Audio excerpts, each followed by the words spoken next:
YouTuber Mahyar Tosi kena batunya usai berani hina batik di acara KTT G20 Bali. Di tengah euforia pelaksanaan acara konferensi tingkat tinggi atau KTT G20 Bali, banyak cerita lain yang membuat masyarakat miris. Selain hinaan oleh komikus kepada Ibu Iriana Jokowi, YouTuber Inggris Mahyar Tosi juga berulah. Dirinya berani menghina pakaian yang dipakai kepala negara pada acara malam puncak KTT G20 Bali, tepatnya saat gala dinner 15 November 2022.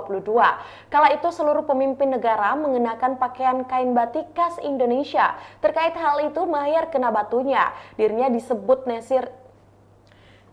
diserbu netizen hingga berujung meminta maaf. Pegiat sosial itu secara resmi meminta maaf kepada masyarakat Indonesia. Permintaan maaf tersebut disampaikan melalui akun Twitternya pada Rabu 16 November. Mahyar mengaku mendapat pesan ancaman pembunuhan dari warga Indonesia. Bahkan ia mengaku pejabat pemerintah Indonesia memberikan ancaman kepadanya. Baik Tribuners, itulah berita Hot News hari ini. Saksikan berita Hot News lainnya hanya di kanal YouTube dan Facebook Tribun Timur.